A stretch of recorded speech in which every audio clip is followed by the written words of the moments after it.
আসে না, যুদ্ধের কি অবস্থা হলো, কাফির মুশরিক মুনাফিকরা নবী করিম সাল্লাল্লাহু আলাইহি সাল্লামকে বলতে লাগলো, আপনার সাহাবায়ে তারা শহীদ হয়েছে, তাদের অবস্থায় এমন ভাবে তারা আলোচনা করতে লাগলো। নবী করিম সাল্লাল্লাহু আলাইহি সাল্লামের উপরে সূরাতুল আদিয়া নাযিল করে জানালেন, হাবিব আপনার টেনশন কোনো কারণ নেই, কোনো চিন্তার কোনো কারণ নেই। আপনার সাহাবায়ে কেরাম যারা যুদ্ধের ময়দানে চলে গেছে সবাই ভালো রয়েছে, আপনি নিশ্চিন্তায় আপনি বসবাস করুন, বলেন সুবহানাল্লাহ। যারা যুদ্ধের ময়দানে যায় কার রাস্তায় যায়? আল্লাহর রাস্তায় যায় না শয়তানের রাস্তা? রাস্তা হচ্ছে দুটো, একটা শয়তানের আর একটা দল হচ্ছে দুটো, হিজবুল্লাহ হিজবুল শয়তান। দল কয়টা? দুইটা দল, একটা আল্লাহর দল আর একটা কিসের দল? শয়তানের দল। আল্লাহর জমিনে আল্লাহর দিনকে কায়েম করার জন্য তারা যখন আল্লাহ যুদ্ধ করার জন্য যখন বের হয়ে যায়, আল্লাহ রাব্বুল আলামিন তার সমস্ত সাহাবাদের শহীদ হয়ে যাবে। আল্লাহ রাব্বুল আলামিন তাদেরকে বিনে হিসেবে জান্নাত দিয়ে দেবেন। আল্লাহু আকবার। তারপর হিসাব নেই কি নাই, যারা শহীদ হবে তাদের কোনো হিসাব নেই। সাধারণত মানুষ ইন্তেকাল করলে কবরে সওয়াল, হাসরের ময়দানে হিসাব নিকেশ বিভিন্ন একটা শাস্তি খাওয়ার পরে কোথায় যাবে? তারপরে জান্নাত।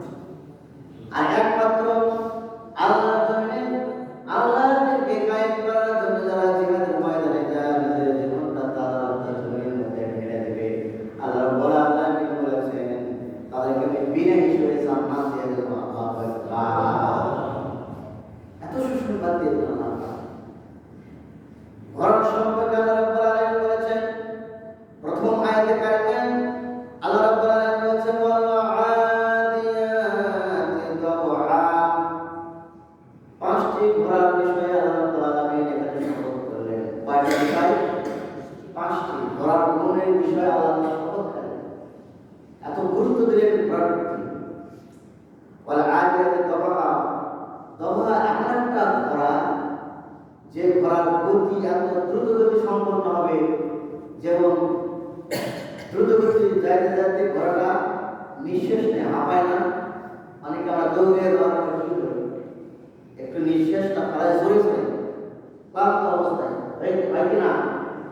আল্লাহ তাআলা বলেন এমন ঘোড়ার শপথ যুদ্ধের ময়দানে ওয়াল আদিয়াতি দবহা, এমন দ্রুতগতি সম্পন্ন ঘোড়া, সেই ঘোড়াটা শব্দটা এমন নিঃশ্বাসটা ছোট ছোট হাতে হাতে আল্লাহু আকবার।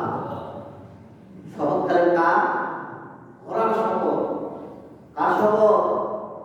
এটা এক নম্বরে। দুই নম্বরে এমন ঘোড়া মুরিয়াত কদআ, এমন একটা ঘোড়া যে ঘোড়াটা যখন পাথরের উপরে যখন দৌড়াতে থাকে, দৌড়াতে দৌড়াতে পাথরের উপরে এবং ঘোড়ার উপরে দৌড়ানোর মাধ্যমে আগুন স্ফুলিঙ্গ বের হয়। কিভাবে বের হয়? আগুন বের হয়।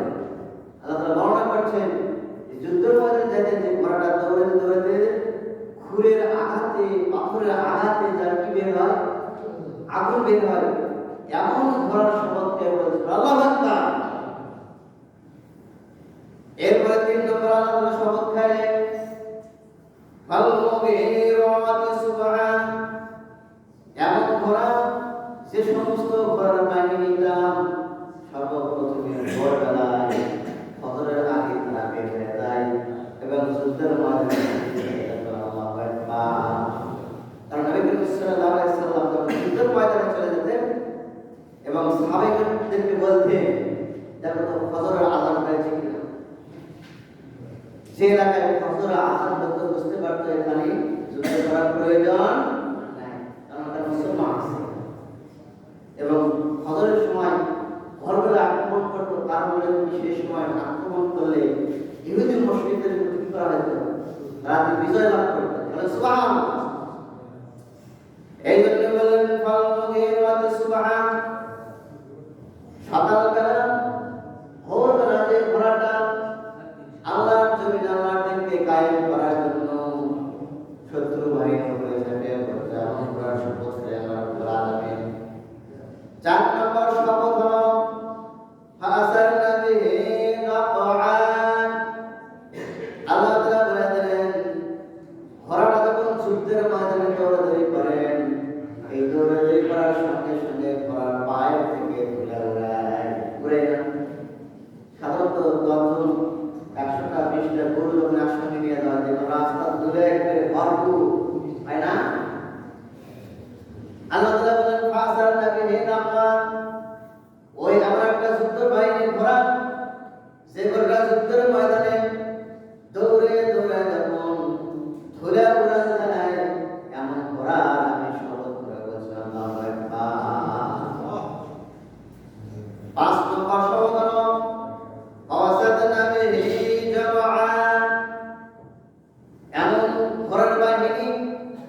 যে ঘোড়ার বাহিনী দ্রুতগত সম্পূর্ণ হয়ে যুদ্ধের ময়দানে পৌঁছে গেল, আরেকটা গুণ ঘোড়ার খুর থেকে আগুন বের হলো, ঘোড়ার খুরের মাধ্যমে আপনার ধরে গেল। এমন ঘোড়া যে ঘোড়াটা সম্মিলিতভাবে যুদ্ধের ময়দানে একত্রিত হয়ে কাফের মুশরিকদের যুদ্ধে ঝাঁপিয়ে পড়ে, এমন ঘোড়ার বাহিনী আল্লাহ রাব্বুল আলামিন শপথ করে বললেন আল্লাহু আকবার। একই ঘোড়া কোন কয়টা? 5টা গুণ। কয়টা গুণ?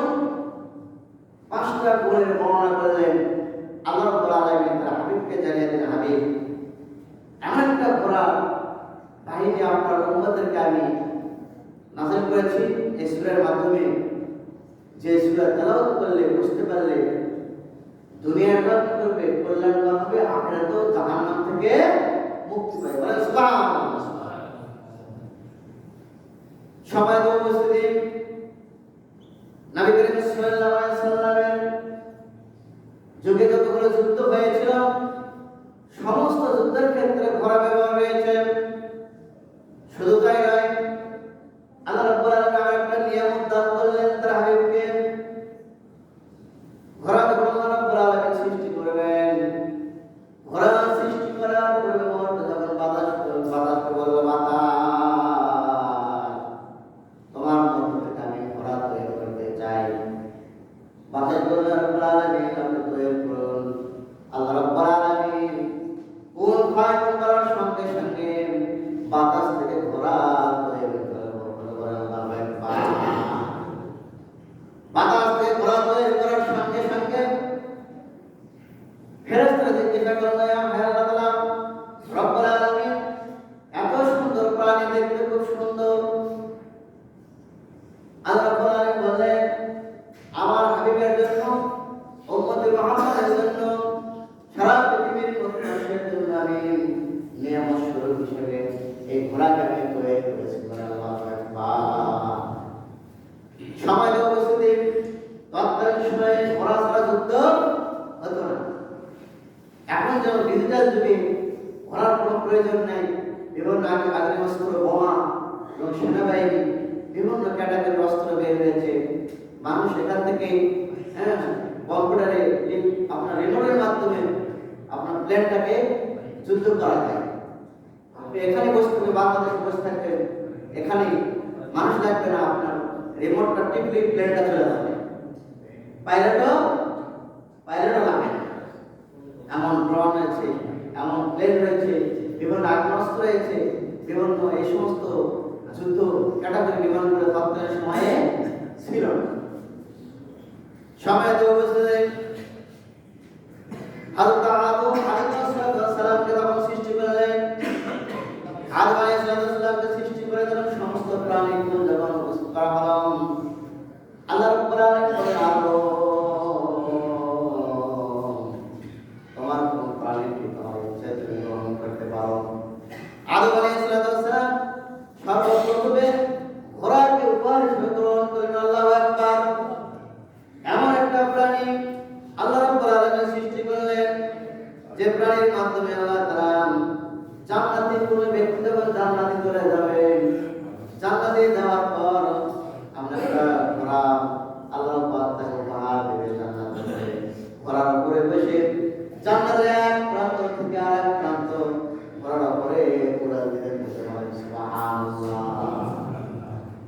এমন একটা নিয়ামত নবী করিম সাল্লাল্লাহু আলাইহি সাল্লাম বর্ণনা করেছেন।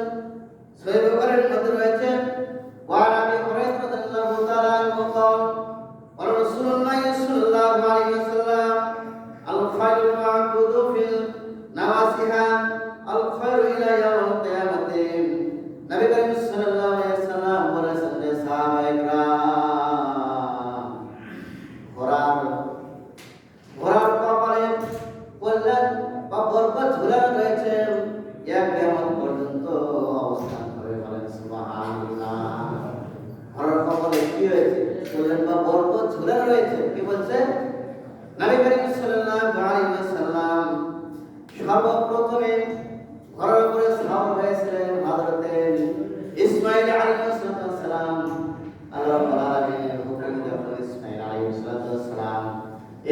আলাইহিস সালাম কাবা ঘর নির্মাণ করেছিলেন, আল্লাহ রাব্বুল আলামিন পক্ষ থেকে আসলো যে তোমাদেরকে আমি আরেকটা গুপ্ত দান দিয়ে দেব, যে গুপ্ত দান নবী রাসূলকে আমি দেই নাই, তুমি দোয়া করতে থাকো। হযরত ইসমাঈল আলাইহিস সালাম আল্লাহর নিকট দোয়া করতে থাকলেন, হায় আল্লাহ তাআলা গুপ্ত ধনটা কি? দোয়া করতে করতে সঙ্গে সঙ্গে পৃথিবীর যে সমস্ত ঘোড়া রয়েছে সমস্ত ঘোড়া হযরত ইব্রাহিম আলাইহিস সালামের নিকট হাজির হয়ে গেল। আল্লাহু আকবার। সম্মানিত উপস্থিতি, এমন একটা নিয়ামত দিলেন আল্লাহ রাব্বুল আলামিন এই জমিনের মধ্যে। নবী করিম সাল্লাল্লাহু আলাইহি ওয়াসাল্লাম বর্ণনা করেছেন যে আমি আমার স্ত্রীর পর এই পৃথিবীর মধ্যে সবচেয়ে বেশি ভালোবাসি হচ্ছে ঘোড়াকে। বলেন সুবহানাল্লাহ। এত নিয়ামত দিলেন এই জমিনের মধ্যে ঘোড়ার প্রতি। নবী করিম সাল্লাল্লাহু আলাইহি ওয়াসাল্লাম বলেছেন ঘোড়া হচ্ছে তিন প্রকার। কয় প্রকার? তিন প্রকার ঘোড়া। একটা হচ্ছে আল্লাহ তাআলার ঘোড়া, দুই নম্বর হচ্ছে মানুষের ঘোড়া, তিন নম্বর হচ্ছে শয়তানের ঘোড়া। আল্লাহর ঘোড়া হচ্ছে নবী করিম সাল্লাল্লাহু আলাইহি ওয়াসাল্লাম বলেছেন যে ঘোড়াটা আমার জমিনে আল্লাহর দিকে প্রতিষ্ঠা করার জন্য ব্যবহার করা হয়, আল্লাহর জমিনে যুদ্ধ করার জন্য, আল্লাহর জমিনে আল্লাহর দিনকে প্রতিষ্ঠা করার জন্য যে ঘোড়া ব্যবহার করা হয় সেটা কার ঘোড়া? আল্লাহর ঘোড়া। আর যে ঘোড়াটা আমার তাকে মুসলমানেরা যখন কোন জায়গায় খাওয়ার ব্যবহার করে সেটা হচ্ছে মানুষের ঘোড়া। আর শয়তানের ঘোড়াটা হলো যে ঘোড়াটা আল্লাহর জমিনকে দিন প্রতিষ্ঠা করার জন্য বিরোধিতা করে। এমন ঘোড়া আছে না? অর্থাৎ ইহুদি মুশরিকরা যখন আল্লাহর জমিনকে দিন কায়েম করার জন্য বাধা হয়ে দাঁড়ায়, তাই না? এমন ঘোড়া যারা ইউজ করেন এই সমস্ত ঘোড়া হচ্ছে শয়তানের ঘোড়া। আল্লাহু আকবার। নবী করিম সাল্লাল্লাহু আলাইহি ওয়াসাল্লাম বলেছেন যদি কোনো মুসলমান হত্যাকে কোন মুসলমান যখন ঘোড়া পালন করবেন যুদ্ধ করার জন্য, ওই ঘোড়াটা যখন তাকে পানি পান করাবেন, ওই ঘোড়াকে যখন খাওয়াবেন, ওই ঘোড়াকে যখন পরিপালন করবেন, আল্লাহ রাব্বুল আলামিন ওই ঘোড়ার যত নিয়ামত সাদাকা ওই ব্যক্তির আমলনামায় লিখে দিবেন। আল্লাহু আকবার। এত নিয়ামত দিয়েছেন আল্লাহ রাব্বুল আলামিন। নবী করিম সাল্লাল্লাহু আলাইহি ওয়াসাল্লাম বলেছেন তিনটি জায়গায় ফেরেশতারা অবস্থান করে। কয়টা জায়গা? তিনটা জায়গা ফেরেশতারা অবস্থান করে। স্বামী স্ত্রী যখন কোনো জায়গায় বিনোদনে চলে যায় তারা আনন্দ উল্লাস করে। আনন্দ উল্লাসের সময় ওই রহমতের ফেরেশতারা আল্লাহ নাযিল করে দেন। বলেন সুবহানাল্লাহ। দুই নম্বরে ফেরেশতা অবস্থান করে যখন ঘোড়া প্রশিক্ষণ দেওয়া হয়। কি দেওয়া হয়? প্রশিক্ষণ দেওয়া হয় দৌড়াদৌড়ি করে। যখন এমন প্রশিক্ষণ ঘোড়ার জন্য আল্লাহ রাব্বুল আলামিন রহমতের ফেরেশতা নাযিল করেন। বলেন সুবহানাল্লাহ। তিন নম্বরে ফেরেশতারা অবস্থান করে তৎকালীন সময় যখন মুসলমানেরা যুদ্ধ করার জন্য তীর নিক্ষেপ করত, এই তীর নিক্ষেপ করার সময় আল্লাহ রাব্বুল আলামিন সেখানে রহমতের ফেরেশতা নাযিল করেন। বলেন সুবহানাল্লাহ। সমস্ত সাহাবায়ে কেরাম তারা কি করেছিলেন? যুদ্ধের ক্ষেত্রে তারা ঘোড়া ব্যবহার করেছিলেন।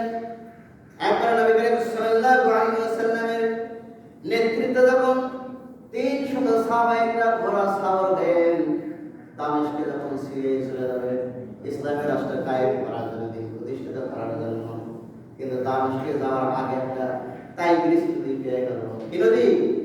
নদী করে গেল। যে ওপারে পার হওয়া আমরা কিভাবে? পার হবো কিভাবে? আমর ইবনে আস সেনাপতির দায়িত্ব তিনি পালন করছেন। সমস্ত সাহাবায়ে কেরাম 300 সাহাবা 300টি ঘোড়া এমন খরস্রোত নদী পার হবে কিভাবে তারা? আমর ইবনে আস বললেন শোনো তোমরা একটু অপেক্ষা করো। আমর ইবনে আস চোখ বন্ধ করে নবী করিম সাল্লাল্লাহু আলাইহি ওয়াসাল্লামের নিকট কালবের মাধ্যমে জানিয়ে দিল আমরা তো যুদ্ধের ময়দানে এসে আসতে পড়েছি, সামনে টাইগ্রিস নদী, পার হবো আমরা কিভাবে? এমন নদী পার হওয়ার তো কোনো ক্ষমতা নাই। নবী করিম সাল্লাল্লাহু আলাইহি ওয়াসাল্লাম বলে দিলেন, আমার মিয়া তোমার নির্দ্বিধায় বন্ধ, চোখটা বন্ধ করে আল্লাহর উপরে ভরসা করে 300 সাহাবা 300টি ঘোড়া নদীর উপর ঝাঁপিয়ে পড়লেন। আল্লাহ রাব্বুল আলামিন কুদরতে খেলা 300 সাহাবা 300টি ঘোড়া তাই প্রস্তুতি পার হয়ে দামেস্কে চলে গেলেন। বলেন আল্লাহু আকবার। নৌকা যেমন ভাসে, স্টিমার যেমন ভাসে, লঞ্চ যেমন ভাসে, 300 সাহাবায়ে কিরাম 300 ঘোড়া পানির উপরে কি গেল? হেঁটে হেঁটে ওই পারে পার হয়ে গেল। ক্ষমতা কে দিয়েছে? কার দিন প্রতিষ্ঠা করার জন্য গিয়েছিল? আল্লাহর জমিনে আল্লাহর দিনকে প্রতিষ্ঠিত করার জন্য তারা বের হয়েছিল। এত করে সাহায্য করেছিলেন কে? আল্লাহর জমিনে আল্লাহর দিনকে কায়েম করার জন্য সাহাবায়ে কিরাম পানির উপরে হেঁটে গেলেন। এমন ঈমান, এমন আকীদা নবী করিম সাল্লাল্লাহু আলাইহি সাল্লামের পাওয়ারের মাধ্যমে সাহাবায়ে কিরাম বলে দিয়েছিল, তোমরা পানির উপর দিয়ে হেঁটে যেতে পারবে আল্লাহর মত করে। আল্লাহু আকবার। পাওয়ার কে দিয়েছে? দিন প্রতিষ্ঠিত কার করতে হবে? আল্লাহ করতে হবে। এই জন্য এত সাহাবায়ে কিরাম নবী করিম সাল্লাল্লাহু আলাইহি সাল্লামকে এত বেশি ভালোবাসতেন, জীবনের চেয়েও বেশি ভালোবাসতেন। সাহাবায়ে কিরামের ভালোবাসার কারণে নবী করিম সাল্লাল্লাহু আলাইহি সাল্লাম মুগ্ধ হয়ে যেতেন। নবী করিম সাল্লাল্লাহু আলাইহি সাল্লাম যখন ওযু করতেন, সাহাবায়ে কিরাম চতুর্পাশে দাঁড়িয়ে যেতেন ওযুর পানি সংগ্রহ করার জন্য। সুবহানাল্লাহ। আর ওযুর পানি রাসূলের সুগন্ধ ছিল। কি ছিল? আর আমার ওযুর পানি কি দুর্গন্ধ, নাপাক। নবী করিম সাল্লাল্লাহু আলাইহি সাল্লাম যখন শুয়ে যাইতেন, অন্য সাহাবায়ে কিরাম ঘাম সংগ্রহ করার জন্য চেষ্টা করতেন। সাহাবায়ে কিরাম ঘাম সংগ্রহ করে আতর হিসেবে ব্যবহার করতেন। বলেন সুবহানাল্লাহ। এজন্য নবী করিম সাল্লাল্লাহু আলাইহি সাল্লামের